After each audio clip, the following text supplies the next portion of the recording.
இன்னைக்கு molecular genetics topic பார்க்கலாம். அதில் டிஎன்ஏ ரெப்ளிகேஷன் பார்ட் மட்டும் பார்க்குறோம்.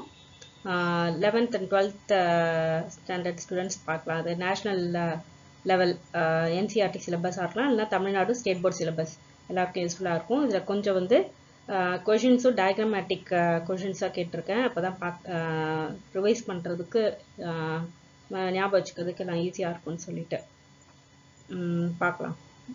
Question கேட்ட answer சொல்லிட்டு I will also explain. The first question is DNA replicates at which phase of cell cycle? எந்த ஃபேஸில் வந்து DNA வந்து காப்பி ஆகுது, ரெண்டா டூப்ளிகேட் ஆகுது அப்படின்னு கேட்குறாங்க. The options are G1, G0, G2, M, S phase or I phase interface. The answer is the S phase or the synthetic phase. இந்த ஃபேஸில் தான் வந்து டிஎன்ஏ வந்து ரெண்டு காப்பியாக ஆகும். So let us see little about the cell cycle. Cell cycle பார்த்தோம்னா யூஸ்வலாக the cell will be in a resting phase or the G0 phase. இந்த டைப்பில் இந்த ஸ்டேட்டில் இருக்கும்போது ஒரு செல் அதோட யூஸ்வல் ஃபங்க்ஷன் வந்து பண்ணிகிட்டு இருக்கோம். ஃபார் எக்ஸாம்பிள் ஒரு ஹார்ட் செல்னா மசில்ஸ் எடுத்தோம்னா அது வந்து கான்ட்ராக்ட் ஆகும், ரிலாக்ஸ் ஆகும், அதுக்கு தான் வந்து அந்த வேலை பண்ணிகிட்டு இருக்கோம். இதுவே ஒரு நர்வ் செல் நியூரானாக இருந்தால் அது வந்து ஏதாச்சும் டேஸ்ட் சென்சேஷன் இல்லைனா டச் சென்சேஷன் அதை டிரான்ஸ்மிட் பண்ணிகிட்டு இருக்கோம். இந்த வேலையை தான் அதை பார்த்துட்ருக்கோம். அந்த டைமில் வந்து அது வேறு மித்த வேலைகளை பார்க்காது. அதோட சாப்பிட்றது, எக்ஸ்க்ரீட் பண்ணுறது, மற்றபடி இந்த ஃபங்க்ஷன்ஸ் இதை தான் பார்த்துட்ருக்கோம். இதே வந்து செல்லில் வந்து இன்னொன்னா டிவைட் ஆகணும் அப்படின்னு டிசைட் பண்ணிடுச்சுன்னா இன்னொரு செல் உருவாக்கணும் முடிவு பண்ணிடுச்சுன்னா it will enter into the இன்டர்ஃபேஸில் எந்த ஸ்டேஜில் என்டர் ஆகும்? இது ஃபுல்லாகவே இன்டர்ஃபேஸ் தான். இந்த G1, S, G2 இது ஃபுல்லாகவே இன்டர்ஃபேஸ். இந்த செல் சைக்கிளோட ஃபேஸ் வந்து டோட்டலாக G1, S, G2, M எல்லாமே சேர்த்து தான் செல் சைக்கிளில் செல் டிவைட் ஆக போகுதுன்னு முடிவு பண்ணிச்சுன்னா தான் இந்த ஃபேஸ்க்கு வரும். இல்லைனா வந்து அது G0 இல்லைனா ரெஸ்டிங் ஃபேஸில் இருக்கும். இப்போ முடிவு பண்ணதுக்கப்புறம் G1 ஃபேஸில் தான் அதால் என்டர் ஆக முடியும். இப்போ G1 ஃபேஸ்ன்றது gap 1 face.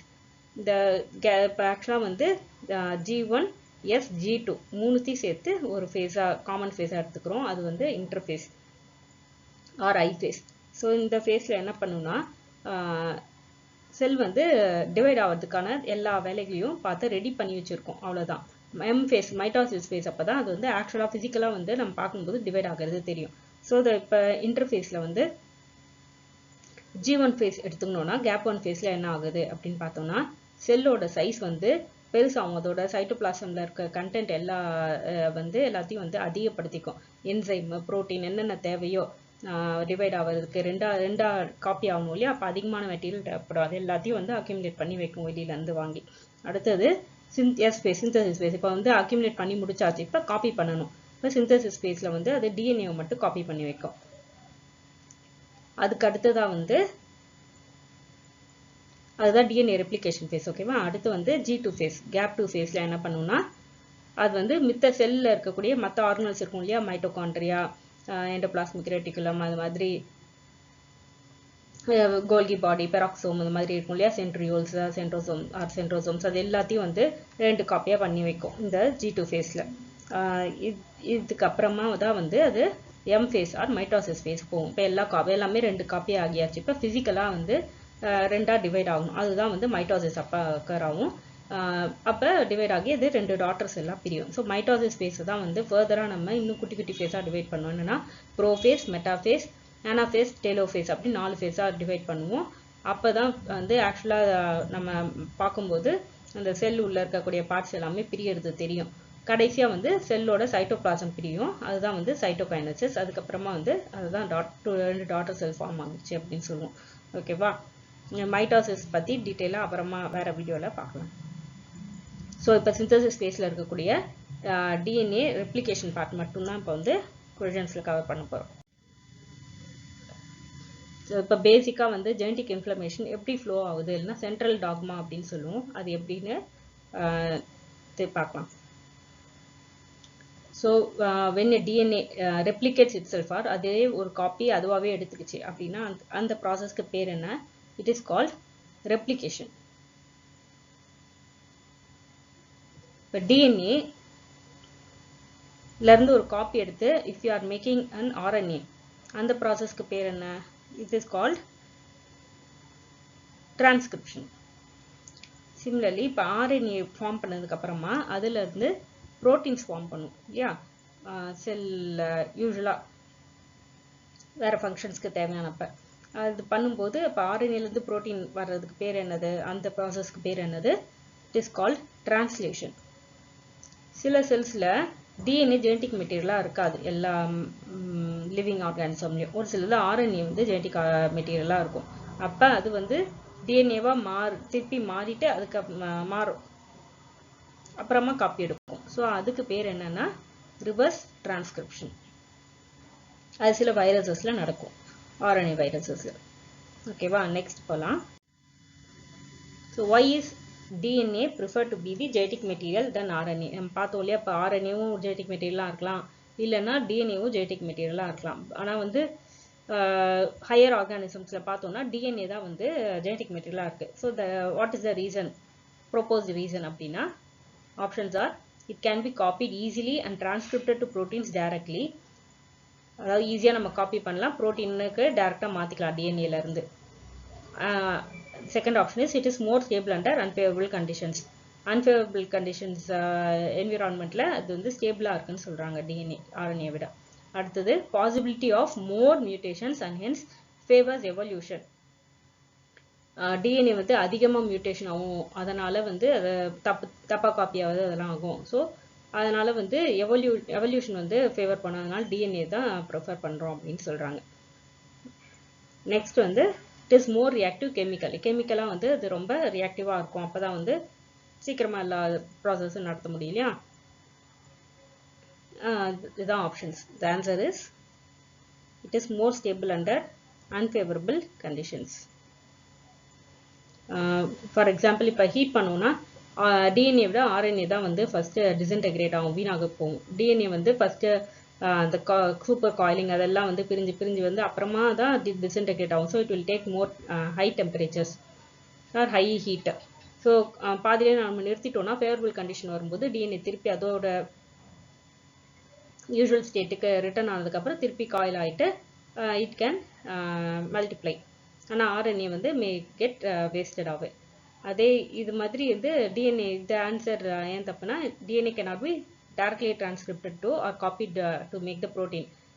In between we need the formation of RNA. அடுத்தது mutations அதிகமா இருந்தா evolution மட்டும் ஃபேவர் ஆகாது, it may also lead to death of the organism.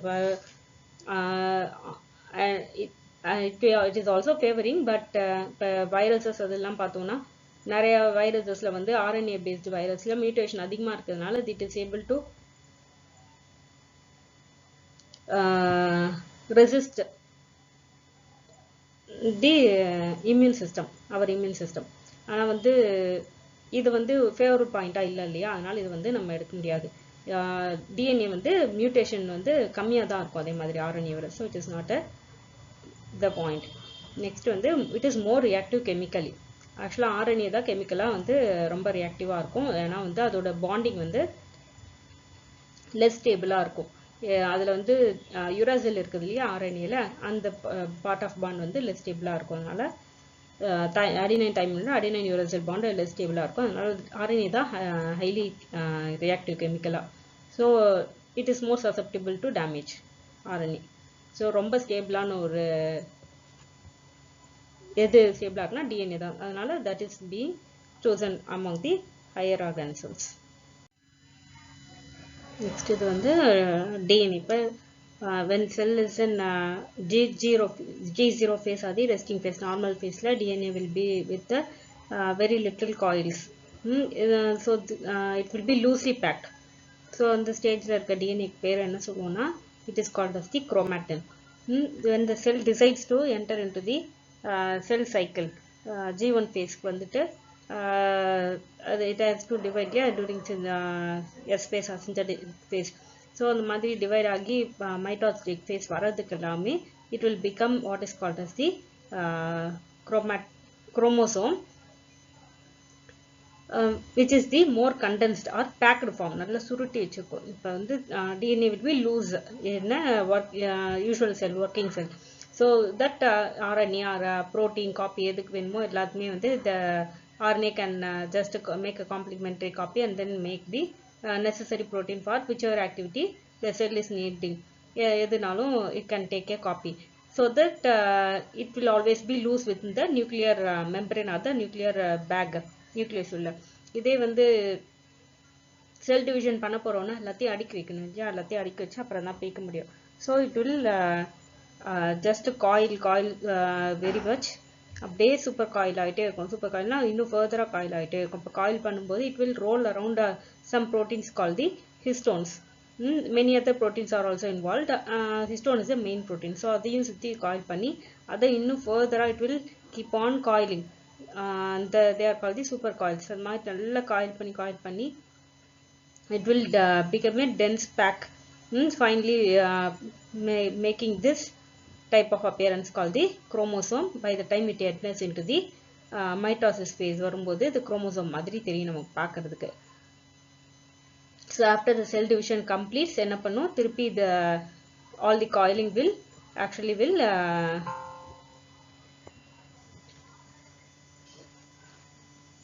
relax, and the cell திருப்பி nuclear membrane கடைசியா ஃபார்ம் ஆகும் இல்லையா, மைட்டோசிஸ் முடியும் போது ஃபார்ம் ஆகும்போது திருப்பி லூஸ்லி பேக் டிஎன்ஏவா வந்து வந்துடும்.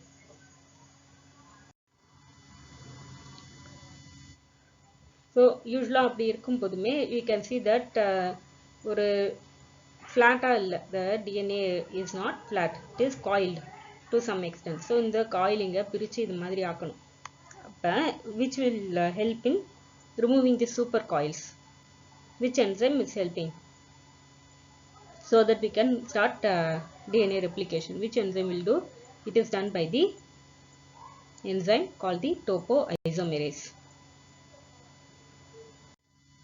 அடுத்து DNA replication. So DNA replication hypothesis, different hypotheses இருக்கு. The one which was mostly accepted is, as you are seeing in picturized form. What is this hypothesis called? It is called the semi-conservative hypothesis by Watson and Crick. Semi-conservative என்னன்னா, conservative-னா save பண்றது, whichever is remaining as much as we should save. So semi means half. So half the part of DNA is saved in each of the copy. See, when it is duplicating into two, இதில் பார்க்கும்போது the blue part is the parent strand. So parent strand, one part of parent strand is copied into each of the daughter chromosome, and the new other half is made by the new copy. So this is called semi-conservative type of DNA replication, and it was proposed by Watson and Crick. So after the DNA is being uncoiled, so the super coils are being relaxed, we can see the DNA this way. So at each side there will be, for example, if it is a prokaryote, in a single site, whereas if it is an eukaryote, in multiple sites there will be further relaxation of the coil, and these sites are called replication bubbles in eukaryotes, whereas in prokaryotes we will call it as the replication fork. So in the origins, what is the name for this origins? Are the initiation sites. It is called the ORI, origin of replication in prokaryote, whereas we call it as replicon in eukaryotes because it is occurring in multiple sites. So if we see the DNA, this is how the uncoiling or the replication bubble has started. So this half area alone is known. Hereafter we will see this part of the diagram only, and this is called as the replication fork because it appears like a fork.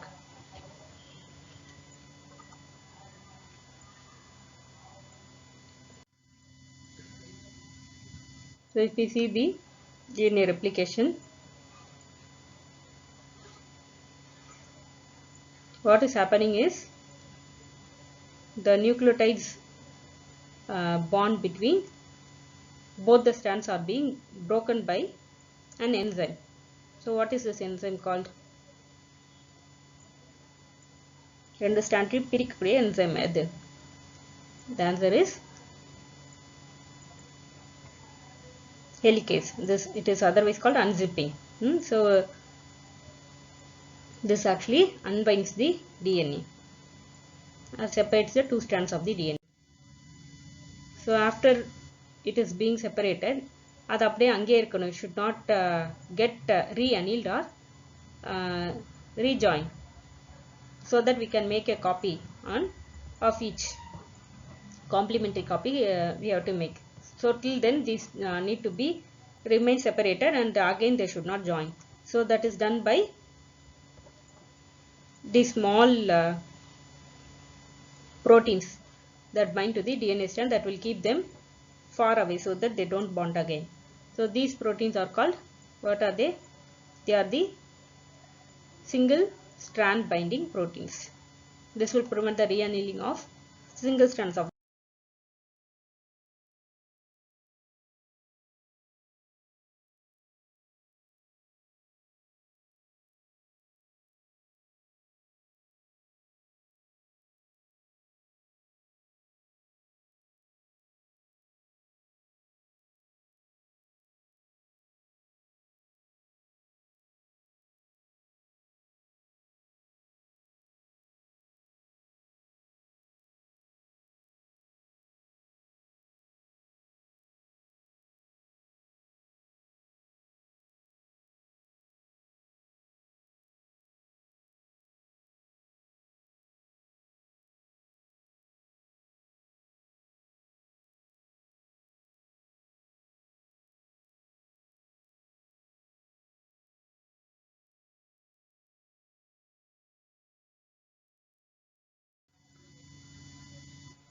Also you saw that when because of the separation and the replication bubble formation, there will be strain within the strand. Like if we uncoil a thread which is already coiled, we will see there will be it will not be smooth, there will be some strain, so that there will be a tendency to recoil again. திருப்பி வந்து சுத்த பார்க்கும் இல்லையா நூல்ல, பிரிச்ச நூல். அப்போ அதை திருப்பி வந்து சுத்தாமல் இருக்க அந்த ஸ்ட்ரெயினை ரிமூவ் பண்ணுறதுக்கு we need another enzyme. What is this enzyme called? This is called DNA gyrase, and this is also a topoisomerase.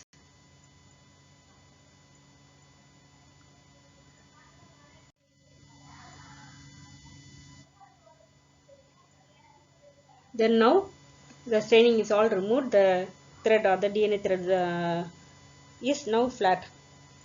Now the copying can be done, but DNA cannot be copied directly. First எடுத்தோனே வந்து ஒரு DNA-வை இன்னொரு DNA-வை வந்து form பண்ண முடியாது. So we need the help of the RNA. So for RNA to form, to copy, we need another enzyme. So that will help in RNA formation. DNA-க்கு வந்து starting trouble இருக்கு. So RNA will help here. So the enzyme, what is the enzyme that will help in binding of RNA or formation of RNA here?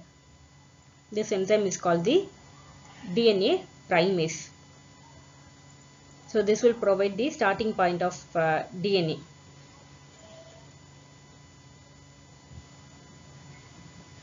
For the DNA polymerase to begin the synthesis of new polymerase strand. Next is the RNA, which is the one that is binding here, forming nucleotides. This is the RNA primer. This will initiate the DNA new copy of DNA formation. So now, as the RNA primer has formed, now the DNA will pick up as the starting has already occurred,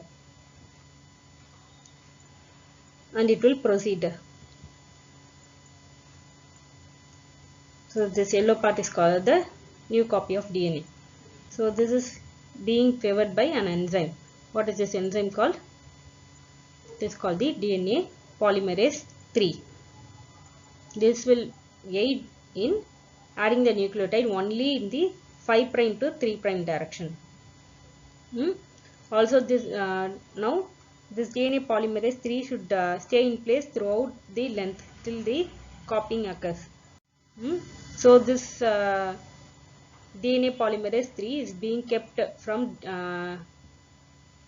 dissociating away from the strand by a clamp here. The pink one is the clamp. What is this clamp? This is called the sliding clamp. So this will prevent the elongating DNA polymerase from dissociating from the DNA parent strand. So this is how the DNA will copy. You can see that in the reverse here the copying is happening on the reverse side. This is because of what? Because it is directional. Only from 5' to 3' the DNA synthesis can occur.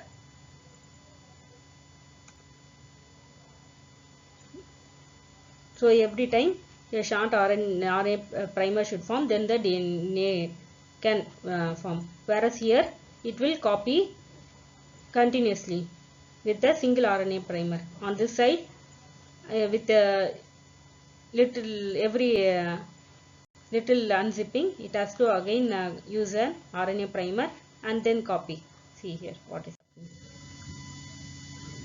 Okay, so this one that is forming continuously is called, the continuous strand is called will be first, and hence it is called the leading strand. It will be the first one to form. Whereas down here you can see that only short DNA is formed here. By the time a longer length is being copied on the other side. So this short fragments are the Okazaki fragments. Again you will be needing an RNA primer with the DNA primase enzyme to copy, and then again the DNA polymerase and the sliding clamp will help continue the same. So this is called the Okazaki, or the fragment, or the lagging strand. Because by the time this copies, the leading strand must have finished copying already. Next, if we see, now the RNA primer will be replaced by the DNA. So it is done with the help of an enzyme called, the answer is, it is the DNA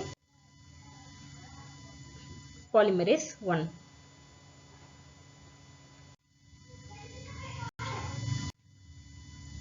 So after every copying is done, still because again and again new small fragments are added on the lagging strand, we can see that there is still little parts are not being attached together. So this part is now being attached by another enzyme. Which enzyme is this? The answer is DNA ligase. It will help in joining the Okazaki fragments, the short fragments of the lagging strand, as well as it will help in re-annealing these semi-conservative strands. Again, this joining will be favored. So this is how the DNA replication occurs. So it starts from one end and then continues. The replication bubble will continue along. Other thing to note is, whenever a DNA replicates, you see in this diagram, this is the RNA primer, and then the DNA polymerase is copying from here. You can see a shoe-like end here. So what happens if you see in the next diagram? The length is shortening, because every time the copy is not occurring from where the initial area. Little bit is always being left by the RNA primer also. Can you see? So what is this part of DNA, the cap?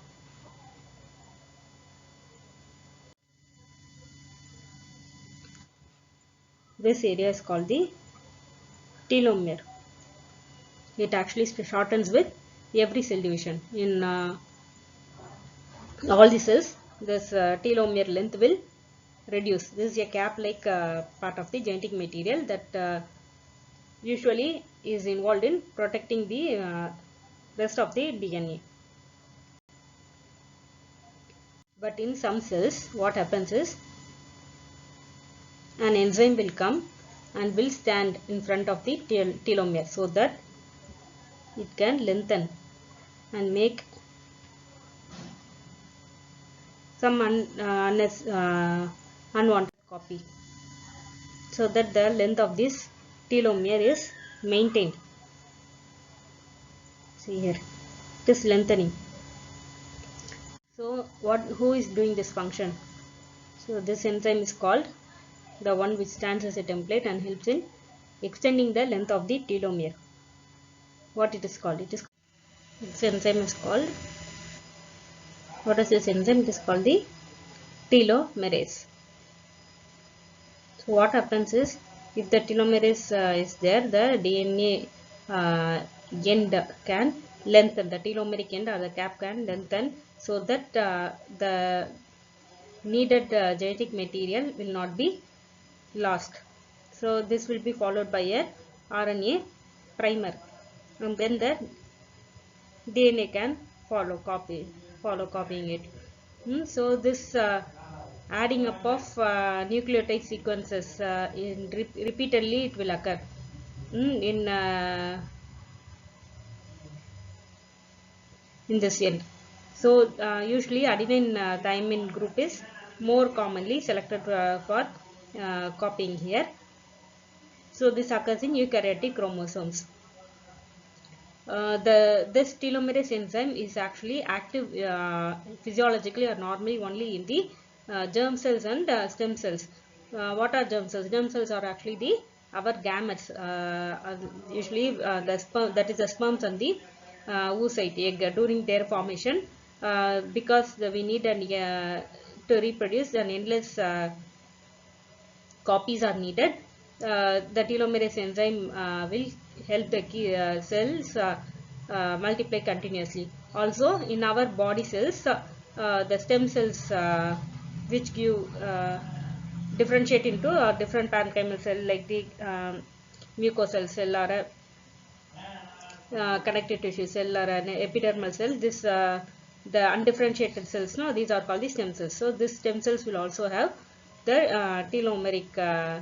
telomerase enzyme active form, so that they can transform into any type of cell when needed, and keep the reserve active. Otherwise in normal body cells, the telomere length will actually reduce, so that beyond a certain stage cell cannot keep on dividing, and it will die over time. Pathologically, if we see, this telomerase which is usually inactive in other body cells, becomes active. So that will result in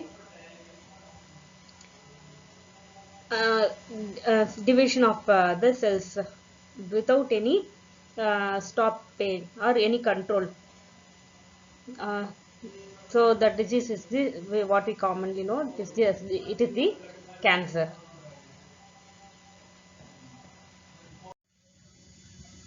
அப்போ telomerase enzyme வந்து என்னதுக்கு help பண்ணுது?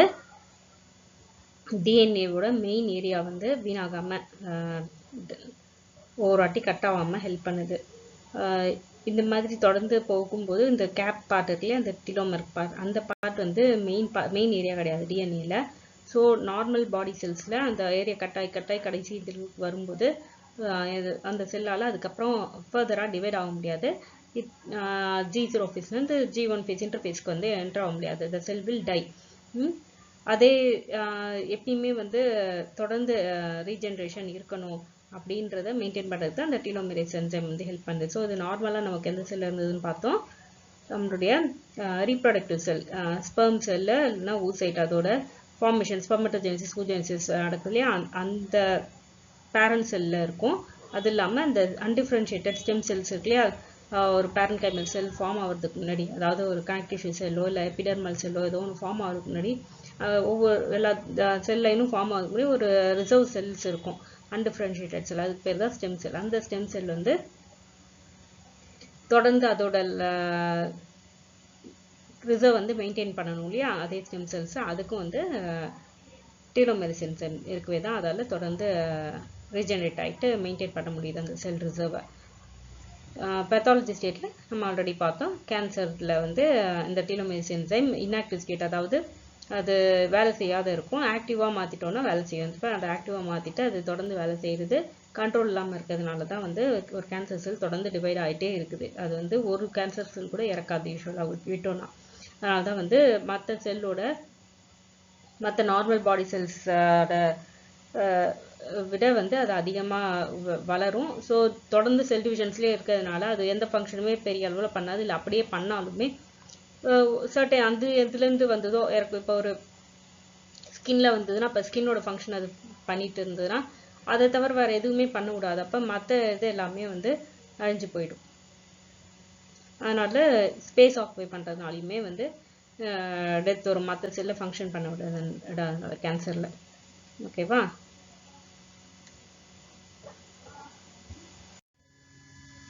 So this is a table in short copied from Wikipedia.